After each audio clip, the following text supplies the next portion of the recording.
morning, students. Good morning, sir. So now we'll start with the lecture. Today I'm starting with the first part of this paper, and that is electromagnetic theory 2. Electromagnetic theory 1 you studied in semester 5, and that was dealing with the electrostatics. In electromagnetic theory 2 we are studying magnetism. So electrostatics and magnetism, when it is combined, it is called as the electromagnetic theory. So the reference book is same as you have used for the electrostatics, Foundation of Electromagnetic Theory by Reeds and Milford. Okay, you can refer that book. Now, as we have seen in the previous semester, electrostatics is due to a charge which is at the rest. Charge which is at the rest. Whatever the concept associated with the charge at rest means its properties, that is studied under electrostatics. In magnetism, it is a charge which is moving. Charge which is moving. Okay, so moving charge produces the magnetic field. And sometimes this magnetism is also called as a magnetostatics, but there is no statics as such. Just like electrostatics, charge is at rest. Here charge is moving. Then when we say magnetism, the magnetism can be produced by a material. Example, a bar magnet. So that bar magnet produces the magnetism. Then the magnetism can be also produced when current flows through the wire. So that is called as a magnetic effect, a magnetic field of the steady current.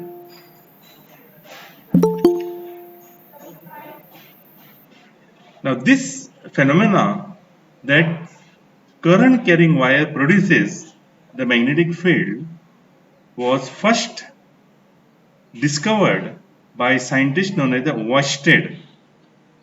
In fact, this was an accidental discovery.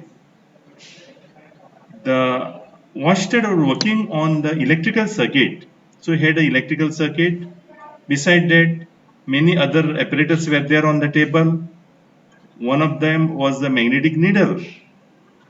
He observed that when he was passing the current, when he was switching on the current in the circuit, that magnetic needle was getting deflected. So he was surprised at this phenomena, how the magnetic field is deflected when he is dealing with the electrical circuit, because this concept was not known that time. So he did many experiments on that. Then finally he concluded that the magnetic field is produced whenever the current flows. In fact, the first discovery was done at this in this experiment.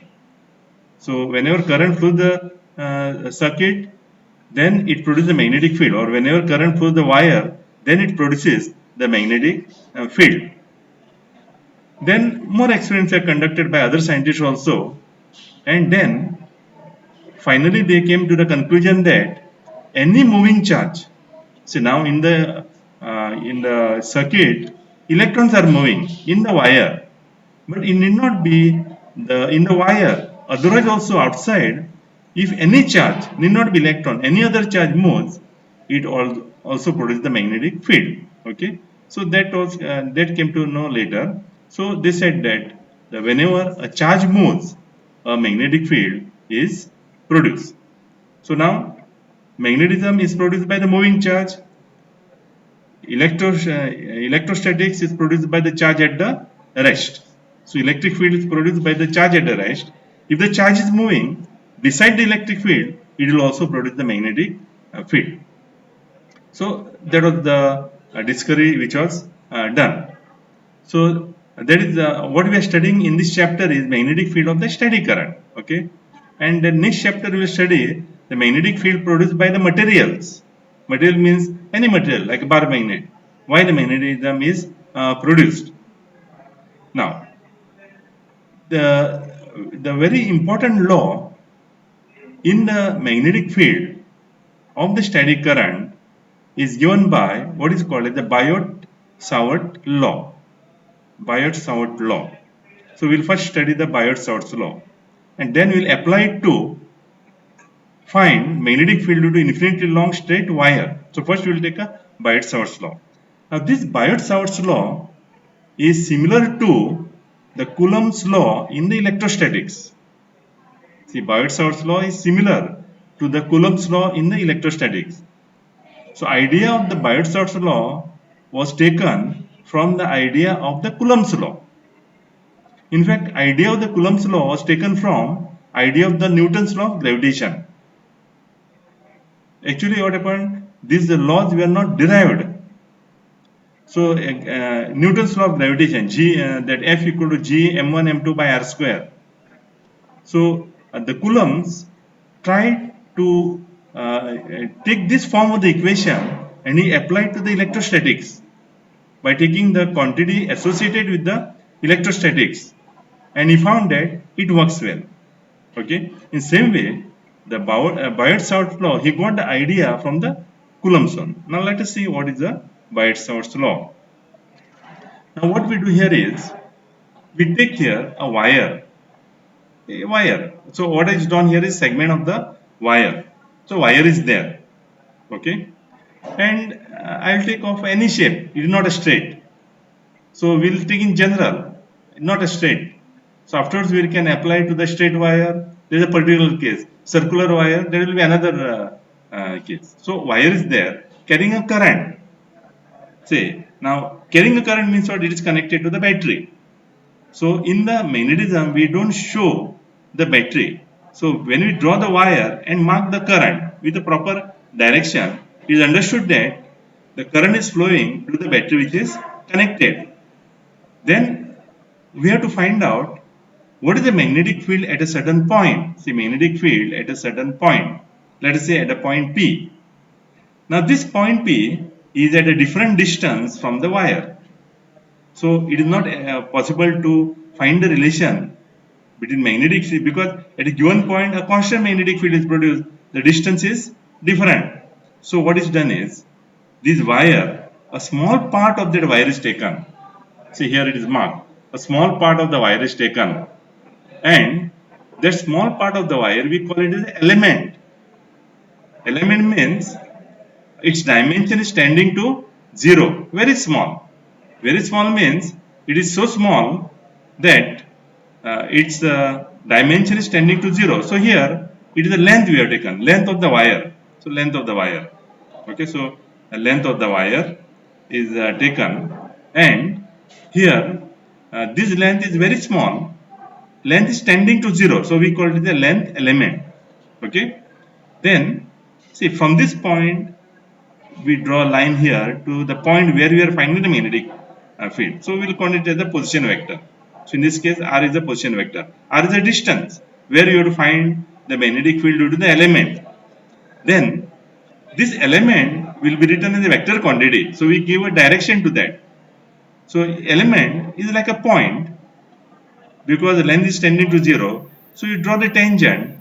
Now direction of the tangent according to the direction of the current. So we have like this. Then this is the angle made. Now by doing the experiment, see Biot-Savart law was given by doing the experiment. See the magnetic field of this element means given section of the wire. The Biot-Savart, these two scientists, they saw that in the experiment they found that if the current is more, the magnetic field is more. So that means if the current is doubled, magnetic field is doubled. Current is doubled, magnetic field is doubled. So the magnetic field at a given point is directly proportional to the current. Directly proportional to the current.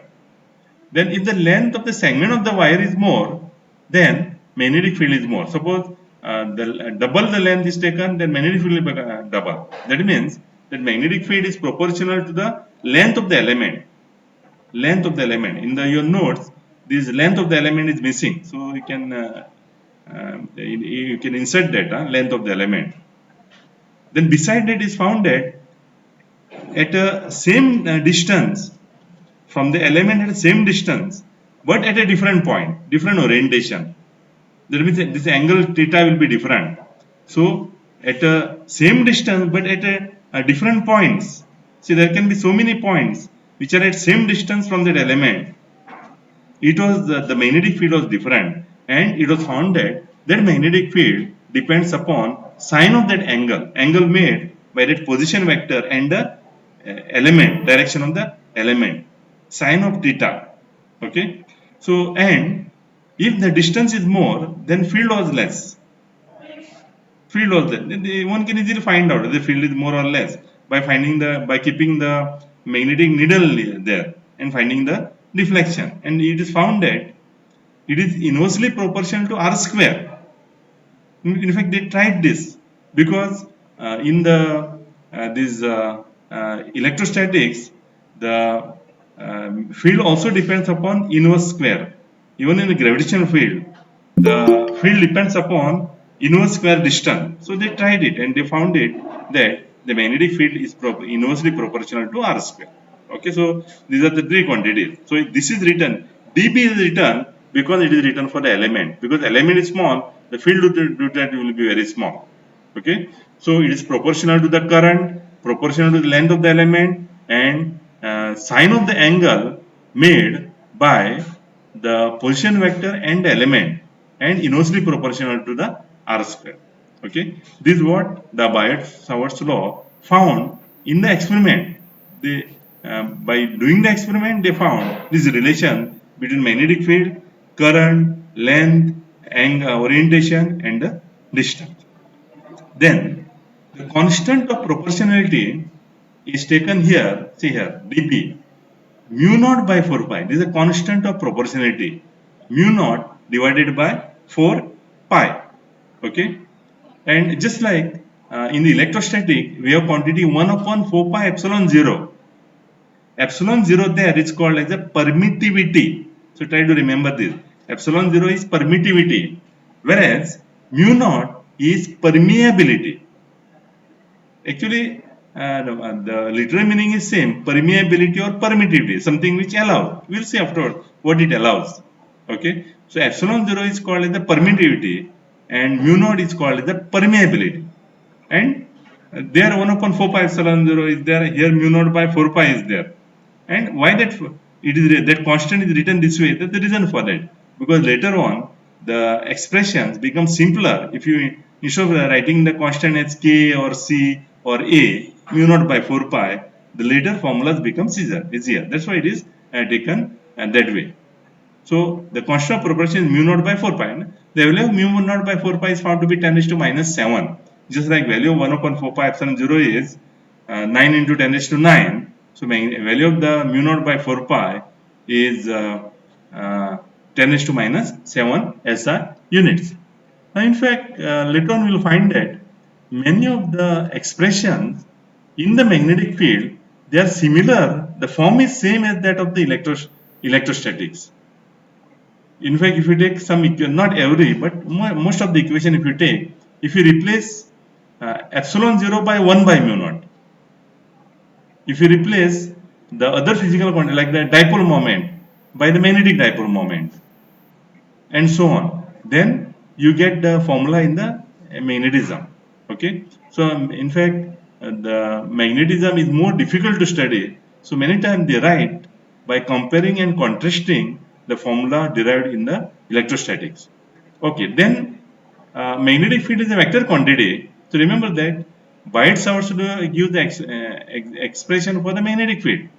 Coulomb's law gives the formula for the force, and that from force we find the electric field. So now here we want to write magnetic field is a vector quantity, so we write in the this vector quantity. Mu naught by 4 pi we cannot write it as a vector. Then r square we cannot write it because no vector can be written in the denominator. I is a scalar quantity. So now what is there is a dl, and here dl sin theta is there. Since sin theta is there, that means it must be a cross product, because a cross b is ab sin theta. So what we do here is, say all quantities are there, mu naught by 4 pi is there, I is there, r square is there. We write cross product of dl and some unit vector, because if you multiply by unit vector, then it will not make any difference in magnitude, because if you take a modulus of this, you can mu naught by 4 by I by r square, dl cross r is magnitude of dl is dl, vector dl is dl, magnitude of r cap is 1 because unit vector, and sin theta, a b sin theta. Okay, so we write it like this. So this r cap, in fact r is the distance from the element to the point where we are finding the magnetic field. Okay, then we know that any unit vector can be written as vector divided by its magnitude. So r cap can be written as vector r divided by r. So here r cap is written as vector r divided by r. So r into r square is r cube. So it is written in this form. Then now this r is the distance between this element and this point. Now what is done is, we write in terms of position vectors. Position vector means we take origin, that means some reference point, and from there you draw the vector from that origin to that point. So when it is drawn to the element, as we had in electrostatic, it is written as vector r1, and the point where you are finding some quantity, that is written as vector r2. So from the sum, you choose the origin, draw the position vector from that point to the element, that is vector r1. From that point to the point where you are finding magnetic field, that is vector r2. And then what happens is, this vector r become vector r2 minus r1.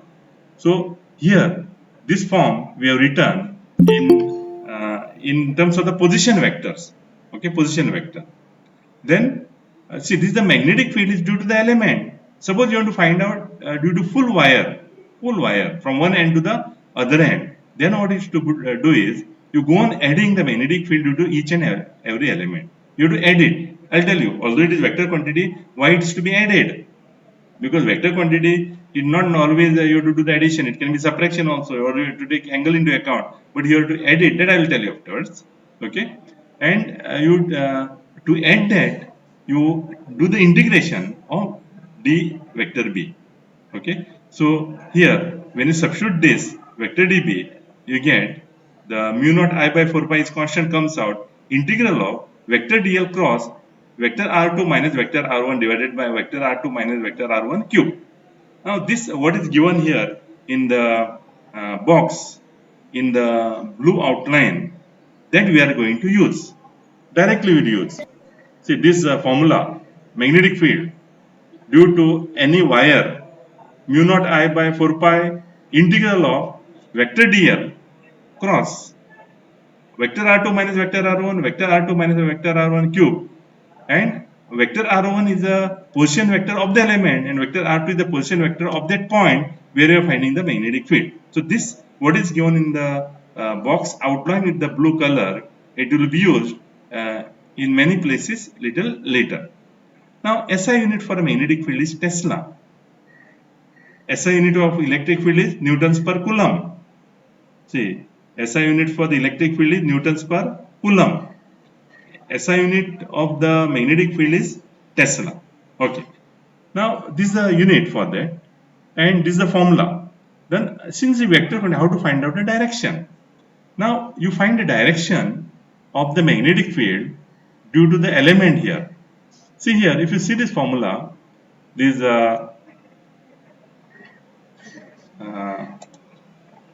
see, if you use this, see, you want to find out the direction, you use this formula. Say, use this formula.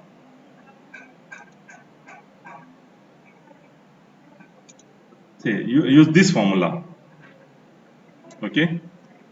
Say, this dB equal mu naught by 4 pi I dl cross vector r divided by r cube. So to find out the magnitude of vector dB, find the magnitude of the vector dl cross vector r is the cross product. Now the direction of vector dl cross vector r is perpendicular to the both dl as well as r. See now in this case here this is r. You can see here this is r and this is dl. Okay, so now it is perpendicular to both dl as well as this r. That means it is perpendicular to the page. When you say perpendicular to the page, it may be outside or inside. So we have to find out whether it is outside the page or inside the page. So then to find the direction of the cross product, you have to use the right hand rule, right hand thumb rule. So you keep your thumb of the right hand perpendicular to the DL as well as R. See, use the thumb of this. So use the thumb of this right hand perpendicular to DL cross vector R. So this is DL, this is the direction of DL, and this is the direction of R. You keep the thumb perpendicular. Now, when you keep a thumb perpendicular, that thumb can be pointing out of the page or inside the page. Now, you have to keep it in such a way that fingers, the fingers, okay, other four fingers of the right hand goes from first vector to the second vector. See, first vector to the, now what is the first vector? Vector dl. Second vector is r. So it will go from here like this. See, it will go like this. From first vector is dl and the this second vector is r. See, dl cross r. So first vector is dl, second r. So the fingers of the right hand will go from first vector to second vector. So to keep the fingers, when you keep the fingers from first vector to second vector, that means from dl to r, that thumb points inside the page. So thumb points inside the page. That means direction of magnetic field is perpendicular inside the page. That means that vector is an arrow. And if you look at the arrow from behind, what you'll see here is a cross. If you see from the front, what you'll see is the dot. So we see when the direction of the vector is perpendicular to the page, we show it by either cross or dot. Cross means it is pointing perpendicular inside. Dot means it is pointing perpendicular outside. So that's why you get it here like this.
Okay, I'll continue.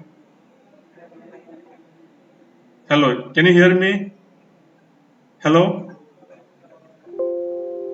Hello, students? Hello?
Can you hear me now? Hello? Hello? Hello? Can you hear me now? Yes, sir, we can hear you Yes. now. Okay. Yes, sir. So I'll continue. Okay.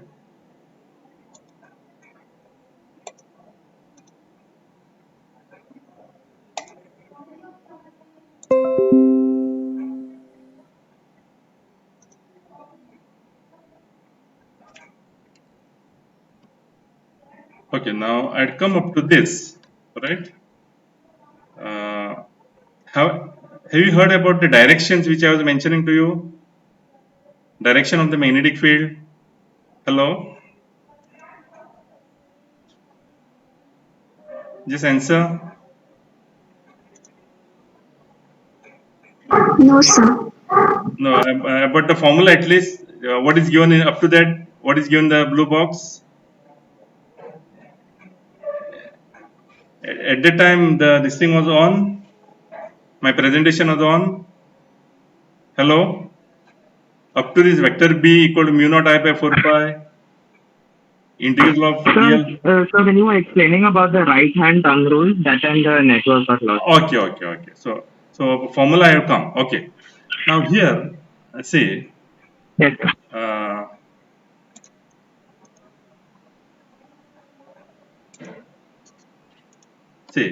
now to find out the direction of magnetic field produced by that element, we have to consider this formula.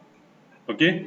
Vector dB equal to mu naught by 4 pi I dl by r, vector r divided by r cube. Okay. Now, so direction of this vector dB is same as direction of vector dl cross vector r, unit vector r. So direction of vector dB is same as direction of vector dl cross vector r. That means direction of vector dB is a direction of this cross product. Now we know that the direction of the cross product is perpendicular to both the vectors. So vector dl and vector r. So now here in this uh, diagram, see in this diagram, this is the direction of dl. This is the direction of dl. Whereas this is the direction of r. This is the direction of r. So now this dl and vector r is in the plane of the page. That means direction of vector dl cross vector r is perpendicular to the page. See, perpendicular to the page. So vector dl is in the plane of the page. Vector r is also in the plane of the page. So direction of vector dl cross vector r is perpendicular to the plane of the page. Now, when you say perpendicular, it can be outside the page or inside the page. Now, to find that, you have to use the right-hand thumb rule.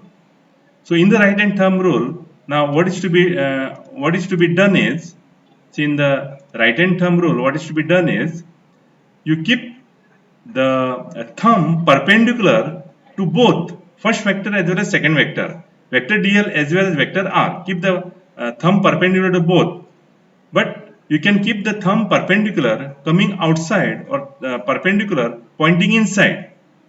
So you have to keep that thumb outside or inside by keeping the fingers of the right hand stretched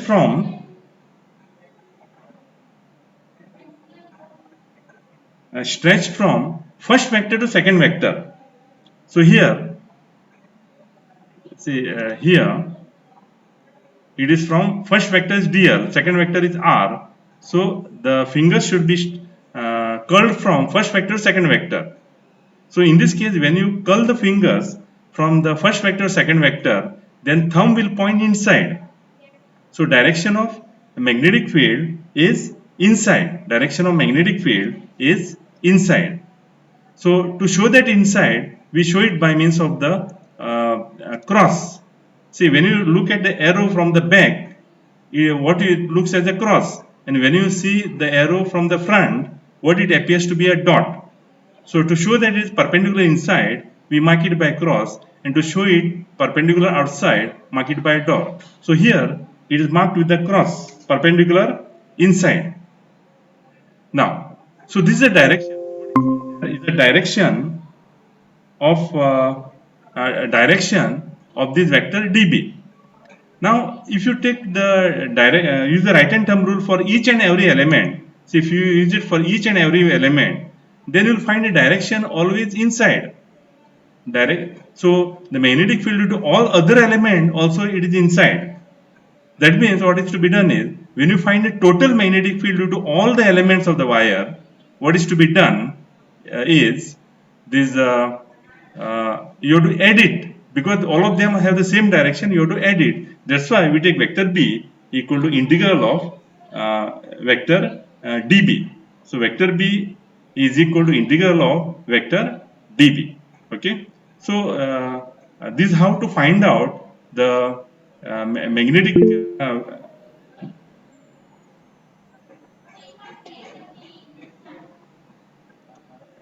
Excuse me, sir, so your screen is not visible, sir. scene is okay. May it is an internet problem today. Internet here is very weak. Okay. So anyway, I'll stop here. Actually, the byte source law. I will send you the video of this. Okay. You can listen to that and understand it. Okay. And tomorrow I will apply this Biot-Savart's law to find the magnetic field with the straight wire. So here I will stop and continue tomorrow. Thank you, sir. Okay. Thank you, sir.